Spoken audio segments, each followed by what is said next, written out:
My debut at 50. Indeed, indeed. And just in time as well, Chris Boyd, Chris Sutton, Good Terry morning, Butcher. Darrell. Morning, you love a good morning, do you? You absolutely do. We're going to take some questions in a few minutes. A lovely lady here is going to hand in a phone to me, and hopefully the questions are excellent. But shall we start with you, Mr. Ray, because you had a bit of news this week, and I guess most people know now, but just in case they don't, would you like to tell the world?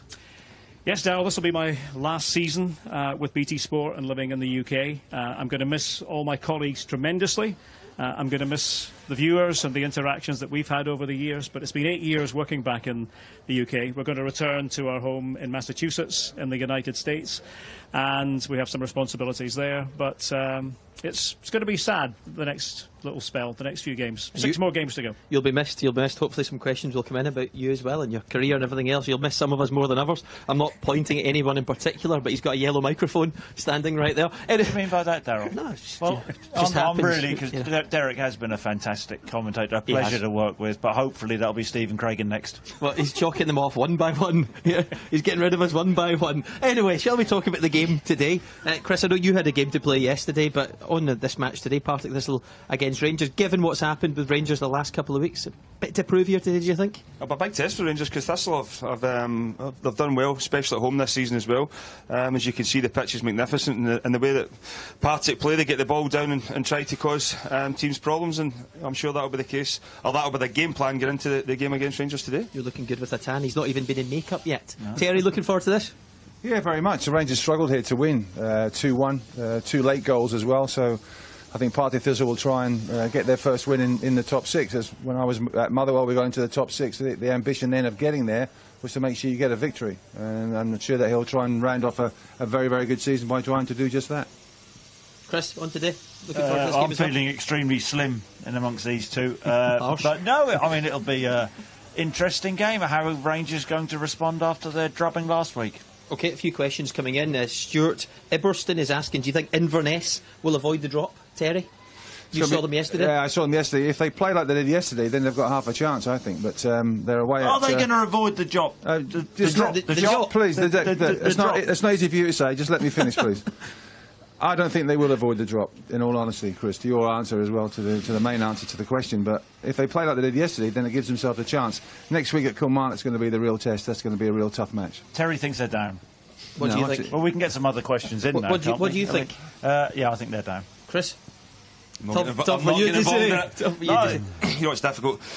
We experienced it last year at Kilmarnock down the bottom end. It's not a great place to be at this stage of the season. So Chris, but hopefully as a club at Kilmarnock, we've got enough points to stay up. Yeah, and Derek? We're not talking about Kilmarnock. We're talking about Inverness. Are they going to stay up or not? I'm not getting involved in that. I don't think, obviously, they're not down yet, and they've got to battle away until it's arithmetically impossible. I think that last game is intriguing because it's Motherwell, isn't it? And just imagine it's a 2-point gap between those two on the final match day. So, still alive for Inverness. John Enderwick, Derek will be missed. Top commentator. I think that's a relative of yours in America getting in touch there. Whoever it is, thank you. Absolutely. On the relegation battle overall, some big games to come the next few weeks. I know you don't want to get too involved in it, but that Lanarkshire derby, Hamilton against Motherwell, is going to be some game next week. It's going to be massive. There's no doubt. Who do you think will win, Chris? Motherwell. I think we played Hamilton last week, and watched some of the game yesterday. I think they're struggling at the moment. Motherwell they've not been great since the new manager came in. So I still think Motherwell have got enough. There's up front, McDonald, they've got players who can score goals. I just think Hamilton at home, they're a different proposition. They've beaten some good teams there as well. So on that plastic pitch is difficult. Yeah. Here's one from Jamie Middleton coming in.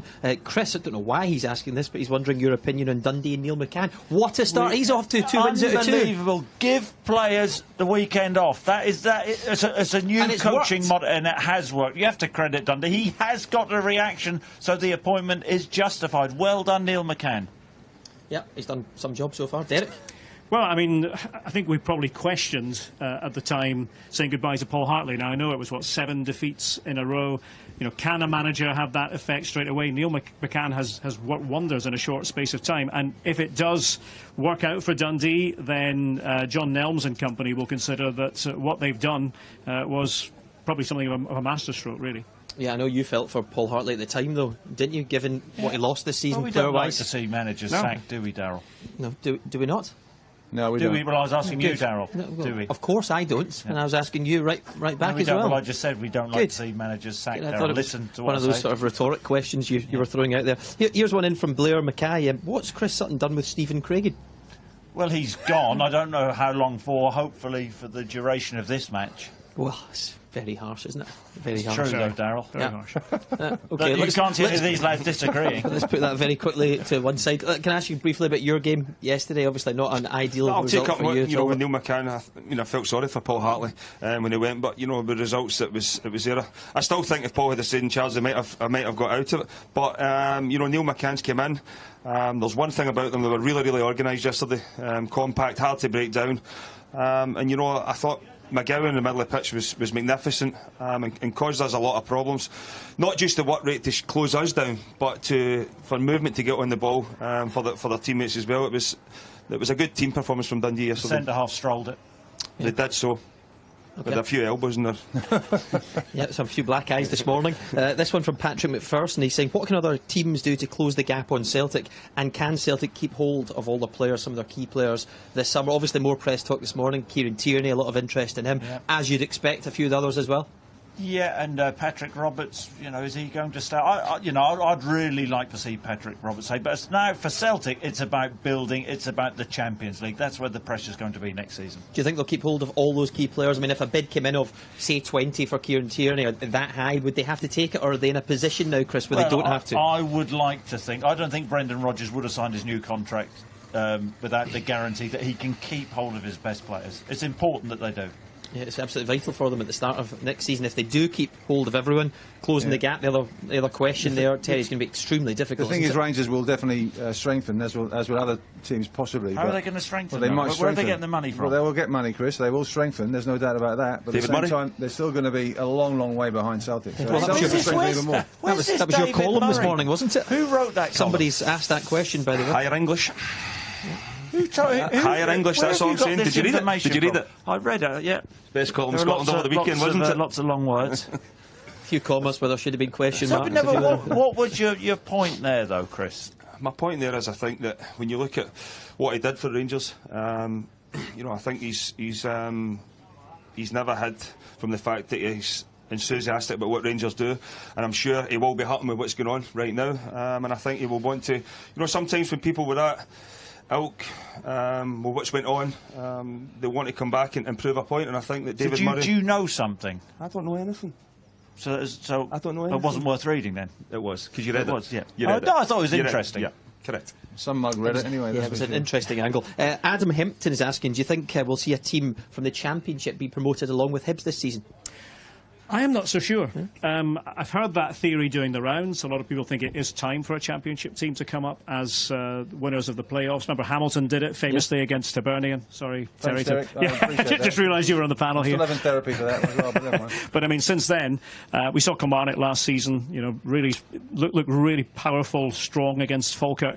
I think my money would still be on the Premiership team, whoever that happens to be. Yeah, having been involved in it, how tough is it? Yeah, I mean, it's a difficult game. It's two horrible games to play in because you don't know the future of, especially not just for the players, everybody connected with the club. People are going to lose their jobs in that if you go down, and I just feel as if the Premier League teams have got a bit more than the Championship ones, and I think that showed last year because we can't get away from the fact that we weren't great last season, but still were able to, you know, steamroller Falkirk the way we did. And that was a Falkirk team that had only come through one round. Yeah. So, for instance, when you look at Dundee United and Morton, for them to go all the way, 6 games to get back in a very short amount of time, Terry. Yeah, but those 3 teams that will contest the semi-final places in the playoffs, they've had good seasons. They've won a lot of games. They're on good runs. The players know each other very well. Whereas the team that comes down is. So were Falkirk last year, do you know what I mean? But the team that came down like with us as well, we were on a bad run, and it's very hard then to pick yourselves up. And you think you're going to do it, and that's the thing psychologically. You think, well, we should be really beating these teams, but you know, given the day, you know, the outcome of the men, and we found out to our cost that it wasn't the case. Yeah, on Hibs, Chris, Mark Greeney's asking, what do you think of Neil Lennon next season? How do you think he'll do with Hibs in the top flight next season? I think that Hibs will need to add to their squad. And by the way, how was Neil Lennon not in the nominations for the Manager of the Year award? Yep. Mark Warburton won it last year with an enormous budget. How is he not in, Darrell? You tell me, Darrell. Well, because, would he have been in yours? Because not enough people voted for him. Well, yeah, but surely the he process has. works. Surely, Are you friends with him? Look, I'm not friends with anyone, Chris. You know that. But Jim Duffy ahead of Neil Lennon. Come on. Any thoughts on Well, you that, can have guys? Jack Ross. Should Jack Neil Ross Lennon out have with been in St Mirren. Terry, No, Neil Lennon. I think it's very true what Chris said. He's friends with no one. Yeah, no, that is true. But do you think he should have been in? No, biggest budget. Jim Duffy. What, so Mark Warburton shouldn't have won it last year? Well, he had the biggest budget, as you say. Therefore, The he won bigger it. budget than Neil Lennon? Well, it doesn't matter. So bigger should Mark Warburton have won Neil it last Lennon year? had the biggest budget in the championship, and they won it. So did Mark. But Mark Warburton. Do you know what I'm getting at, I Terry? know what you're getting at, but Should no. Mark Warburton have won it last season? No, then? I think there's only one person going to win it, and you know who that is. I just think when it comes to this award, I always look at who has performed best with resources available, and it shouldn't have been Mark Warburton last season. And in my opinion, it should go to Alan Archibald this term. And I'm probably a lone voice. Come on, Okay. Brendan Rodgers. Brendan Rodgers has been Derek's- magnificent, but what Derek's just about to but go has and he done see Alan anything in that his you would office expect? for team news. And now he's He's just about to go and see Alan in his Well, office. he's He's on listening. the Win the treble. Champions Jim League. McIntyre last season and Alan Archibald this season. right. For me, because apart from that's how that, I'm judging it. apart from that, Shall we wrap it up now? We've got a lot of talking to do later on because we're back. Probably not scored enough goals. We're back on at 11:30 for Scottish Football Extra, and there's going to be a lot more of all of this. See you soon. Unbelievable, Derek.